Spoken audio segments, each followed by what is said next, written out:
Well, we'll go from the Spitfire to the American Mustang. We suddenly got a call that we were losing the Spitfires. Spitfires, incidentally, was short range. You could sometimes burn the fuel out in 30 minutes in a hard dogfight. That she was carrying, and they did a drop tank, and even then they were very small. Frontline fighter. We went. The Mustang, on the other hand, was a long range. It carried two big drop tanks, and it could take you 500-600 miles, fight for 30 minutes, and bring you home. Something the Spitfire couldn't come close to doing. But again, two planes using the same engines, but the Spitfire was light and agile. My first flight in the Mustang, when we were flown to near Algiers, near Casablanca, North Africa, to pick up our Mustangs just off of the ship. We had to get the cosmoline off of them that was covered with salt brine and everything, and I was glad that I'd grown up on the farm, because I was able to even help them put together and get them going, although we had mechanics. Some of them I know didn't have much experience. But anyway, on our way back to Italy from Casablanca, we lost a couple of them just getting back. Our missions changed almost completely into the long-range escorting of the bombers. I made this collage depicting the fighters here, the B-17, B-24s. This is actually a picture of our fighter group of Mustangs taken off to do an escort mission.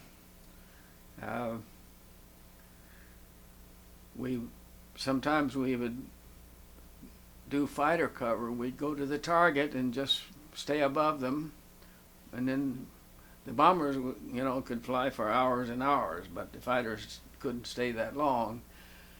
And we was protecting them from Focke-Wulfs and the 109s. I guess, well, I will say that the time came to Ploesti for my first 109 kill, and before running out of ammunition, we had gone to the Ploesti Oil Fields, which the Germans was trying to protect, because they had a lot of their oil came from there. But we'd gone above an overcast, and had silence, stay off the radio. But my commander, and I was flying the wing lead position with him, couldn't get one of these drop tanks off. Just before, I guess about 20 minutes before we got to the Ploesti, we was trying to go in unannounced, because it would have been the first time fighters could have gone all that way to, I guess there was roughly 48 of us Mustangs, and was estimated that we'd run into at least a couple of hundred of German fighters protecting the place. Of course, they were trying to shoot down the bombers.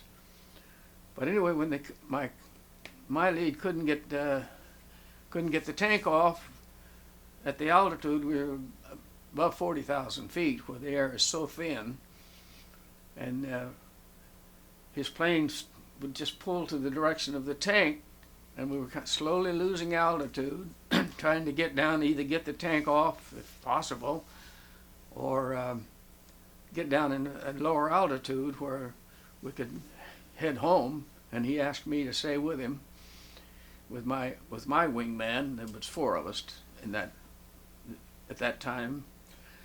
And while we were working with this tank, four of these 109s come diving through us, firing. First I knew of it was when the tracer bullet was going by. And this is a true story. Name is Nelson, and I guess Nellie connects to that sometimes. I get called Nellie. And my commander, he broke radio silence and says, "Go get him, Nellie, I'll cover you." I don't know how he would cover me with a stuck tank. He's having enough problems staying in the air. And then I did turn the old Mustang upside down and dove straight down with them, and it caught them fast. I was a little stupid. I was blazing away. The first Mustangs, we only had 4 50 caliber machine guns. I was shooting at them long before I should have.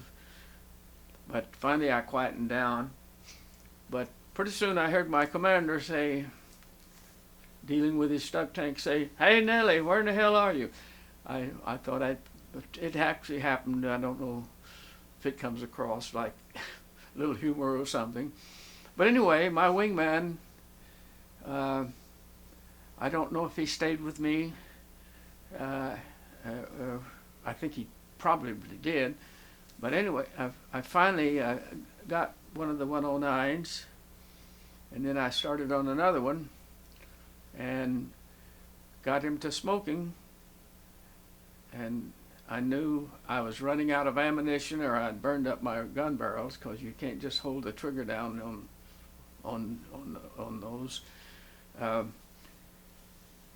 We were right down on the deck, right near the ground.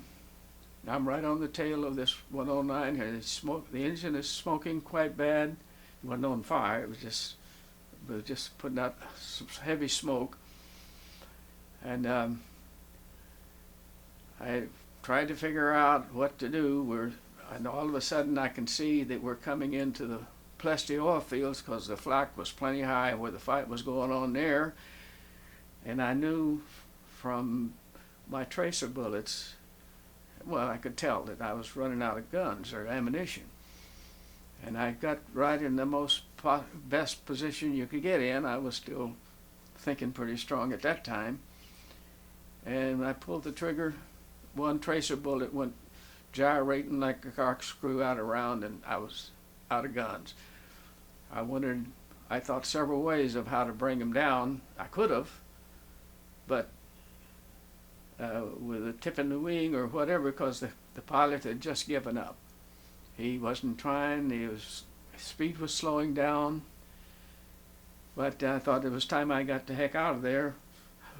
How did I know how many buddies he was calling?